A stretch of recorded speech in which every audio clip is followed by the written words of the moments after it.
Bonjour, je m'appelle Éric Bélanger. Un instant. Allez, va là. Bienvenue à cet épisode spécial de 70% estival sur la route de Noël. Je vais rencontrer quelqu'un chez lui à Matane qui m'a fait un plaisir de me recevoir puis de nous donner de ses nouvelles. Alors nous allons retrouver M. Richard Destirrois chez lui à Matane grâce à la magie du montage. Merci.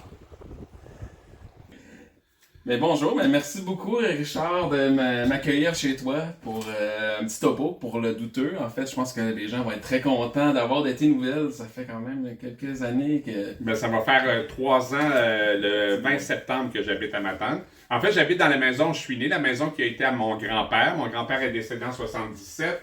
Ensuite, mon père a habité ici, il est décédé en 2018. Puis là, j'habite maintenant ici, puis je suis pas encore mort. Je suis encore là. C'est excellent. En tout cas, mais c'est super apprécié, c'est super le fun. Dans le fond, on t'a revu un peu avec le vinyle de l'Insomniac. Ouais. Fait qu'on peut dire que t'es un mélomane. Tu connais pas mal de choses. Je veux un peu ta collection de vinyles. T'as combien environ? Ben là, j'en ai à peu près entre 4000 et 5000, mais ça veut pas dire que c'est tout bon. Je me vois un peu comme un conservateur de musée, je ramasse tout ce que je peux, je classe ça par ordre alphabétique, anglais, français. Parce qu'en fait, quand Rock et Bézaré a commencé en mai 81, moi, ce que je voulais faire sérieusement, c'était vraiment une émission sur le rock. Ouais. Et le point de départ pour CIBL, la radio communautaire, c'était le rock de A à Z avec Guillaume Lepage, Richard Destirrois. D'où le A dans Guillaume Lepage et le Z pour moi. Et avec la gang avec qui j'étais, ils prenaient pas ça au sérieux, puis ça me fâchait. Je voulais les crisser à la porte, mais c'était pas évident. Et là, ça s'est mis à marcher, Rock et Bézaré. Ça fait que j'ai mis de côté ce rêve-là d'animer une émission de radio rock. Et maintenant, je l'ai fait sur 8 stations à travers le Québec, le réseau Arsenal Média. Et j'ai parti un groupe qui s'appelle le Vinyle de l'Insomniac, où on a été longtemps, 300 à peu près pendant des mois de temps. J'étais déjà content d'avoir 300 personnes au bout de Facebook. Puis là, on est rendu passé 12 000. Et il y en a plus de 1000 qui sont en France. OK. Ça fait que le Québec. Ah, ben, j'adore ça. Ça va tout seul maintenant. OK. Puis en fait, c'est un petit peu ça. On voulait savoir un peu c'est quoi tes projets, qu'est-ce que tu deviens. T'en as parlé un peu, là, la radio, tout ça. Ben, c'est surprenant parce que quand je suis parti, j'ai été dans le bout de Montréal jusqu'en septembre 2020. Et quand je suis parti, moi, je m'en venais ici, genre retraite. Je m'en viens dans la maison où je suis né, d'ailleurs. Puis là, je me disais, ma vie est... c'est fini, j'ai fait tout ce que j'avais à faire. Je m'ennuyais un peu. À un moment donné, j'ai écrit un texte plutôt touchant sur le décès de mon père, qui est décédé fin janvier 2018. Puis là, mon garçon, qui avait 19 ans à l'époque, il me dit, papa, c'est beau ce que tu as écrit, tu devrais écrire plus souvent. Puis là, j'ai dit, je sais pas sur quoi écrire. Il m'a dit, écris sur ce que t'aimes. Et là, ça a été instantané. À partir de ce moment-là, écrire sur ce que j'aime, j'étais entouré de musique, j'ai été longtemps à la radio, 25 ans, c'est quoi? Rencontrer des personnalités, j'ai vu beaucoup de choses. Fait que je me suis mis à écrire ça pour le fun, sur Facebook, sans aucune autre intention que de m'amuser. Une chronique que je sortais à minuit tous les soirs pendant des mois de temps, parce que je m'endors vraiment très tard. Et à ma grande surprise, il y a un éditeur de Laval, la maison d'édition Saint-Jean, qui m'a contacté en me disant au bureau, on lit tes textes, tu as déjà pensé faire un livre? Je n'avais jamais pensé faire un livre. Puis là, il m'a dit, Monsieur Paré de la maison d'édition, puis aurais-tu nous envoyer tes textes? Et là, j'ai répondu, je sais pas comment. Parce que tout mon livre a été écrit à un doigt sur mon téléphone cellulaire. Okay. Ça m'a pris 1 an. Fait qu'ils ont envoyé quelqu'un de Laval pour venir récupérer mes textes. C'est devenu un livre. Puis en même temps, Arsenal Média, ils ont des stations partout à travers le Québec. Ils m'ont contacté pour faire en ondes ce que j'ai à peu près écrit dans mon livre. Et là, je suis encore là de midi à 1h. OK. Est-ce que c'est pas mal la musique qui te rappelle des souvenirs un peu plus... ou tu faisais toute la musique plus récente aussi? Oui, il y a toujours de la musique un peu plus récente, mais là, mon show du midi, c'est vraiment classique rock. C'est vraiment les années 60, 70, 80, 90 et un peu plus. C'est surtout concentré sur les grands classiques du rock, mais tu sais, ça va facilement jusqu'à Radiohead puis des groupes plus actuels. Puis la même chose dans mon livre, je parle de groupes beaucoup plus récents. Mais c'est sûr que l'essence de ma vie, à quelque part, c'est les années 70-80. Parce que RBO, on a été en ondes à la radio longtemps dans les années 80, donc à CIBL, la radio communautaire, on choisissait notre musique qui était très rock, beaucoup de Québécois, très new wave punk aussi, ce qui jouait pas beaucoup ailleurs. Je suis resté pas mal avec ces préférences-là. Puis, est-ce que tu t'ennuies un peu de la ville? C'est des choses que tu... En fait, j'aime ça faire de la route. Tu vois, depuis, là, aujourd'hui, bon, on se parle, on est l'été à Matane. Depuis le début d'avril dernier, j'ai été 8 fois à Montréal. Je me fais souvent des fins de semaine. La radio, c'est la semaine. Puis souvent, après mon émission du vendredi, je pars. J'ai un garçon à Montréal. Je m'entends bien avec mes enfants. Ça fait que je vais les voir. J'ai été voir The Cure à Montréal. Mais je m'ennuie pas de la ville. Des fois, je m'ennuie de voir mes enfants. Mais j'ai un gars à Sherbrooke. Là, ma fille est en Australie. C'est un peu loin pour aller la voir. Mais non, j'ai pas d'ennui. J'ai fait pas mal tout ce que j'avais à faire en ville. Puis quand j'y vais, je me fais des week-ends où j'appelle mes amis, je vois mes amis, je vais voir des shows. Tu sais, je fais ça compact, là, mais je m'ennuie pas, pas du tout, du tout. Ici, c'est le paradis pour moi. Là. C'est vraiment le fun. Là. Je suis ici seulement pour les vacances, là, puis c'est vraiment le fun à chaque fois. Là. Puis le télétravail a changé beaucoup de choses. Effectivement. J'ai un ami qui travaille dans l'industrie du jeu vidéo, il travaille de Matane. Il y a un gars qui s'appelle Sébastien Thibault, un graphiste illustrateur. Lui, il illustre dans le New York Times, Washington Post, partout dans le monde. Il fait ça de Matane.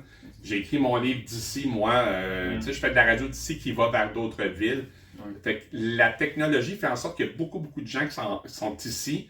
Ça leur permet de travailler dans ce qu'ils aiment. Puis avec, on est à 1 minute du bord du fleuve. Puis tout est proche. Tout est à 10 minutes à Matane. De marche. Fait que c'est génial. Ok, j'aurais une question vraiment importante. C'est quoi ton crustacé préféré? Ah, moi, je mange des crevettes. J'adore les crevettes. C'est une bonne réponse, là. Ben, tu sais, à Matane, c'est sûr. Ben, crabe, homard, pétoncle, la microbrasserie pas loin. Tu sais, il y a même un food truck proche de la marina où c'est juste des recettes à base de crevettes. Moi, je suis gagné à ça. Puis on a une excellente microbrasserie, la Fabrique ici, fait qui ont des recettes salade crevettes, toutes crevettes. Tu sais, j'adore les fruits de mer. Les fruits de mer puis la photo. J'ai déjà été président d'honneur du Festival de la crevette. Ah oui? En 96-17 à peu près, oui. Ouais, à peu près 96-97. Président d'honneur, j'étais avec la mascotte Pincette, puis on faisait des babayes dans la décapotable. Puis, s'il y a beaucoup d'articles photos ici, c'est que je refais, comme quand j'étais enfant, le magasin qui était à mon grand-père, qui est décédé il y a très longtemps. Fait que des vieilles caméras, des films, tout est fonctionnel. C'est juste pour m'amuser. Là. Je rentre de quelque part puis je suis dans un musée. Mais tu m'as fait visiter un petit peu tantôt, c'est vraiment le fun, impressionnant. C'est vraiment d'époque. Puis en plus, oui, ça c'est la veste de RBO. Et prêté, par exemple. Ok, prêté. Prêté. Oui, est-ce que tu pourrais nous parler de ta fameuse moustache? Ma moustache, je l'ai eue écoute, c'est légendaire. Je l'ai eue de 1976, donc j'avais 20 ans, jusqu'en 96. Oui, 76 à 96. Et puis, je l'ai coupée en direct à l'émission Shabada à TVA avec Grégory Charles, qui était animateur. Et mon garçon, en 96, avait 7 ans, il est né en 89. Et là, je lui ai dit, Patrick, quand tu vas te réveiller demain, parce que je l'ai laissé garder à la maison. Quand tu vas te réveiller demain, je vais revenir, j'aurai plus de moustache. Et là, il s'est mis à pleurer. Mais à pleurer, là, j'étais super mal. Pendant 10 minutes, il pleurait en me disant, papa, tu seras plus mon papa, parce que, tu sais, il m'avait toujours connu avec la moustache. Alors, puis je l'ai coupé parce qu'à un moment donné, j'avais été dans un gros party Musique Plus où il y avait à peu près 2000 personnes sur la rue Sainte-Catherine. Et là, je me tourne autour, je regarde, puis j'étais le seul avec une moustache. Et c'est pas pour faire du name dropping, mais à cette époque-là, je chantais avec Penelope McQuaid. Et Penelope, elle m'aimait bien, mais elle aimait pas ma moustache. Puis elle a essayé pendant des mois de me convaincre de la couper. Mais finalement, on a fait un petit setup avec Grégory Charles à la télé. C'était ton trademark quand même. Oui, ben c'est en plus que dans toutes les ouvertures de RBO, dans la chanson de Rocket Belles Oreilles, il y a le beau, le grand, le petit, le gros, puis le moustachu. Fait que c'était vraiment mon image. Et c'est ça. Je l'ai eu pendant 20 ans. OK. Ouais. Est-ce que tu l'as gardé? Elle est accrochée sur un mur d'une cage au sport à quelque part. Puis depuis que tu es à Matane, ça, c'est encore là, c'est des gens au douteux et au bras qui veulent savoir ça, là, on m'a dit ça. Là. Est-ce que tu as appris à jouer à Magic? Non! Non! Hey, Tommy Gaudet m'a demandé de poser la question tellement souvent. C'est sûr, mais là, en 3 ans, Matane... Non, je comprends pas. Écoute, les jeux de société, j'ai bien de la misère. J'ai jamais joué à un jeu vidéo de ma vie, sauf une fois, avec Giz de Pesmier, qui a des chroniques vidéo puis qui est collectionneur de jeux. Écoute, j'ai joué une fois, j'étais avec les Justiciers Masqués, Marc-Antoine Audet, Sébastien Trudel, puis il m'avait fait jouer Giz à un vieux The Price is Right. Et j'étais minable. Puis aussitôt que ça bouge sur un écran, j'ai le mal de mer. Je peux même pas embarquer sur un pédalo ou un kayak. Fait que non, j'ai pas appris. Mais j'ai une collection de cartes Pokémon d'origine que mon gars m'a laissé parce que ça l'intéressait plus. Mais Magic, je comprends pas le principe. Mais je te pose la question, mais moi non plus, je joue pas. Parce que toutes les fois que j'ai été à douteux puis que Tommy a posé la question à du monde, c'était toujours de quoi tu parles. Ben, c'est 99,9% des gens répondent ça. Tommy, t'es seul dans ton univers. J'ai vu sur ta page Facebook des vieilles photos, des vieilles images du Parti Rhinocéros. Est-ce qu'un retour en politique, c'est quelque chose qui t'intéresserait? Non, mais on m'a posé la question aux dernières élections municipales, à savoir si je voulais me présenter comme conseiller municipal à Matane. Et non, parce que c'est stressant comme job. Tu sais, on se moque beaucoup des politiciens, peu importe le parti, mais Pascal Bérubé, qui est notre député ici, il travaille tout le temps, 7 jours par semaine. Je le vois souvent samedi, dimanche à son bureau qui est au coin de la rue. Et non, je suis ici pour pas stresser. En fait, je fais juste des affaires que j'aime depuis que je suis ici. Je fais beaucoup de bénévolat, parce que c'était Alzheimer, entre autres, parce que mes parents sont décédés de l'Alzheimer. Mais plus rien de stressant. Rhinocéros, c'était drôle, ça marchait très fort. D'ailleurs, j'ai eu, moi, 1756 votes dans Hochelaga-Maisonneuve à l'automne 84. Parce qu'il n'y avait pas de parti indépendantiste au fédéral. Et là, quand le Bloc québécois est arrivé, ben là, ça a mis de côté beaucoup le Parti Rhinocéros. Puis c'est un parti qui prônait la légalisation de la marijuana, mais là, c'est légal. Fait que, tu sais, la raison d'être des rhinocéros est de moins en moins actuelle. Mais moi, j'ai eu bien du fun à faire la campagne électorale. J'ai adoré ça. Ouais. Dans le quartier où on était, c'est IBL, puis mon agent officiel, c'était Guy Lepage, évidemment. Comme c'est lui qui a écrit la préface de mon livre. Et quand Guy a écrit la préface de ce livre, qui s'appelle Le vinyle de Nessoniac, il m'a dit, je l'écris, mais je veux pas que tu lises avant que ça soit imprimé. Et sa conclusion, si j'avais à décrire mon ami Richard, je dirais ceci, Richard est une groupie de 14 ans dans le corps de son grand-père. Ah! Ça me définit. C'est gentil, avec des amis comme ça. Oui. Fait que je t'ai ménagé loin de chez lui. Donc, ben, pour continuer, je vais pas te demander de faire une chronique, là, quand même. Là, je vais faire l'animateur, c'est 70% sur la route quand même, mais on va peut-être jouer à un petit jeu à la place. Dans le fond, je vais te nommer des événements ou une situation. Là, juste que tu me parles un peu d'un vinyle ou d'un band ou même d'une chanson précise, si tu as quelque chose qui te vient en tête. On va essayer ça. Qui te rappelle ça. Puis ce qui est mauvais, on va le couper au montage ou pas. Comme ils disent, tout le monde en parle. Ah, mais non, c'est vrai, maintenant, c'est en direct. C'est en direct. OK, mais on fait ça. Ah, pourrais-tu faire aussi peut-être un indicatif, juste pour le fun, dire comme à Matane, comme on fait, je sais pas si ça va être utilisé. OK. Mais bon. Hey, salut tout le monde de douteux. C'est Richard Z. Sirois. Je suis présentement à Matane. Je m'ennuie de vous, puis un moment donné, un lundi, j'irai vous voir. Yeah, merci! Avec plaisir. Qu'est-ce qui t'inspirait pour justement une soirée douteuse? As-tu un album, quelque chose qui est un peu weird, qui est un peu planté, un peu champ gauche? Ah, il y a un album hallucinant. C'est un cours de dactylo donné par un prêtre. J'irai le chercher tantôt. Okay. C'est l'affaire la plus psychotronique de l'univers. Un cours de dactylo par un monsieur qui roule ses airs. Du début à la fin, on entend même la petite cloche des vieilles dactylos. Comment placer ses doigts. Et c'est plus drôle que n'importe quel sketch de RBO ou de Paul et Paul ou de Ding et Dong, des frères Bros, de peu importe. Et j'en ai parlé à MC Gilles, qui est notre gourou à tous, collectionneur de vinyle, puis lui aussi, c'est un de ses plus psychotroniques. Le cours de dactylo du prêtre, là, c'est... Mon frère, qui est à Paris, vient aux 2 ans, à Matane, puis c'est un collectionneur de vinyle, puis la dernière fois qu'il est venu l'été passé, il m'a dit « Fais-moi écouter quelque chose de nouveau dans ta collection. » J'ai mis ça, le cours de dactylo, et il riait tellement que j'étais sûr qu'il allait faire une crise cardiaque. J'étais sûr. J'ai dit « Mon frère va mourir. » Là, il riait. Fait que c'est sûr que ce serait ça. OK. Ouais. C'est bon. C'est dans la tête. Peut-être faudrait écouter un petit bout à un moment donné. Tantôt, je vais te montrer. OK, parfait. Pour un road trip autour de la Gaspésie. Ben, ça prend du rock. Si tu veux rester réveillé, parce que des fois, quand... Tu sais, j'aime bien du Offenbach, ça, j'aime ça, Vilain Pingouin, les colocs. Si tu veux quelque chose de plus mollo, c'est sûr que Harmonium, ça fait toujours la job. N'importe quoi de Pink Floyd au coucher de soleil, mais moi, en 2018, j'ai scrappé mon auto. J'écoutais The Wall de Pink Floyd, j'ai frappé 2 chevreuils à Montjoly. Auto perte totale. Mais c'est un beau souvenir parce que ça m'a fait une couple de chapitres dans mon livre.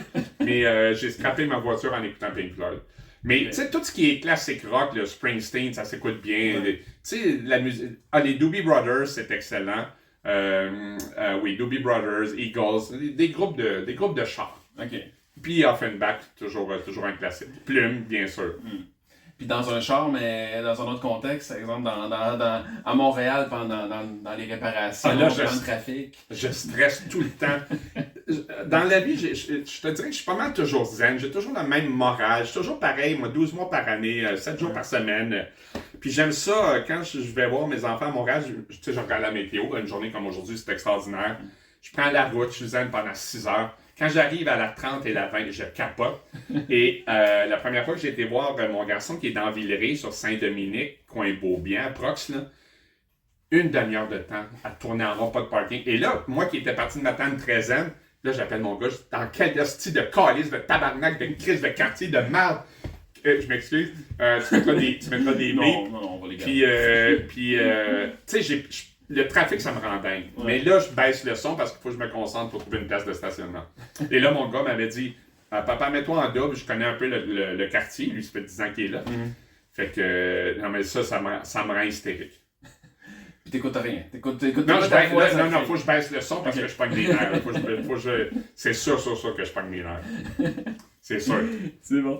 Puis, mettons, pour une soirée romantique, pour scorer, là. Tu me dis, t'as le goût de scorer, là? J'aime beaucoup une artiste qui s'appelle Julie Cruz qui a fait la musique de Twin Peaks, la série. Okay. J'aime beaucoup Portishead. Ça, j'adore ça. Portishead, j'aime beaucoup Roxy Music, l'album Avalon qui est vraiment excellent. Ça, je te dirais Portishead. Tu vois, c'est pas mal des années 90. Roxy Music, Julie Cruz. C'est moins connu, mais c'est très planant. Là, tu sais, c'est très... Mais le problème avec des vinyles, c'est que faut que tu te lèves. Moi, ma table tournante, le bras, il n'a pas tout seul. T'sais. Fait qu'il faut que tu te lèves aux 15-20 minutes pour... ça peut couper le moment présent. C'est pas comme les MP3, tu te fais sa liste de tu sais, en CD, ça s'arrête tout seul, mais ma table tournante, elle s'arrête pas tout seul. Mais ça, je te dirais que c'est pas mal la musique que j'écouterais. Puis pour domper quelqu'un? Oh, tabarnouche! Et ça, c'est une... écoute, moi, j'étais... ma première peine d'amour, à peu près autour de 77, 78. Tu sais, je sentais que ça allait mal avec ma copine de l'époque, puis je rentre chez elle dans son appart au coin de Garnier-Mont-Royal, et je chantais encore avec elle, puis on tripait tous les deux sur Supertramp, l'album Even in the Quietest Moments, le piano dans la neige, là. Et à la fin de l'album, on sortait plus ensemble. Oh, ok. Fait que je me suis comme un peu fait domper sur Supertramp. Et pendant à peu près 30 ans, j'ai pas été capable d'écouter cet album-là. Pour te dire comment ça m'avait marqué. Ouais, ça t'avait... Ouais. Mais moi, j'ai pas le temps de domper quelqu'un, on me dompe avant. Bon, une petite le fun. Pour un convoi de camionneurs. Oh, genre la liberté, le convoi de la liberté. Je suis tellement pas dans cette mouvance-là. C'est sûr que c'est de la musique de redneck. C'est qui dans les redneck? Ted Nugent, je pense. Il y en a une couple d'artistes qui sont... C'est liberté dans le titre, c'est bon, là. Ouais, il y a une couple d'artistes qui sont plutôt de droite. Kid Rock et Ted Nugent, je pense. Mais je suis vraiment pas dans cette mouvance-là. J'ai plein d'amis truckers qui sont super, qui sont pas de droite pantoute, mais il y en a quelques-uns qui ont monopolisé le mouvement des truckers à un moment donné. Ouais, ça, on en parle beaucoup. Une petite dernière. Mettons pour quelqu'un qui a une crise existentielle, une crise de quarantaine, une crise de cinquantaine, y a-t-il quelque chose qui te... Ben, tu sais, il y a de la musique, planante qui te font réfléchir. Tu sais, le 20 minutes de Echoes de Pink Floyd sur l'album Metal, là. Tu sais, c'est dans l'espace, c'est comme 2000 ans au-dessus de l'espace. Tu sais, ça, c'est de la musique plutôt planante qui te fait poser bien les questions. Mais tu sais, la musique, ça exacerbe ton état d'esprit. C'est-à-dire, si t'es bien de bonne humeur, à peu près n'importe quoi va juste contribuer à... Mais tu sais, si t'es triste, t'es en peine d'amour, ça va mal, on dirait que tu vas aller chercher le côté négatif puis triste de toutes les chansons que t'écoutes. Fait que la musique a un peu ce pouvoir-là de... Puis d'ailleurs, tu sais, à partir du livre que j'ai écrit sur mes souvenirs qui ont marqué ma vie puis mes vinyles qui ont marqué ma vie, tout le monde me dit, ben moi aussi, premier French Kiss ou première peine d'amour, accident d'auto, décès de mes parents. On a toujours ou très souvent une musique associée à ça. Ouais. Qu'est-ce qui jouait à ce moment-là? Qu'est-ce qui était populaire à ce moment-là? Exact. Ouais. Exactement ça. Okay. Ah ben super, en tout cas, merci beaucoup. Puis, ça fait plaisir. Merci beaucoup, c'était très agréable. Puis le vinyle. C'est ça. Le vinyle de l'Insomniac. Il en reste quelques centaines de copies à vendre. Il y en avait 7000 d'imprimés. Il y en a plus que 5000 de vendus. Je pense qu'à Noël, on va avoir pas mal fini Ah merde, j'ai un billet de loterie, Hey, je l'ai même pas gratté. Je te niaise pas, je l'ai pas gratté. Bon, ben, j'aurais servi à quelque chose. Les Ma polos. visite aurait servi à quelque chose. Un gagnant à vie, 4$, puis je l'ai pas gratté. Bon, ben, on va écouter, là, on va voir si t'as gagné ou pas. Dans un prochain épisode, peut-être. Peut-être, oui. Donc, merci beaucoup. Ça fait plaisir. Salut.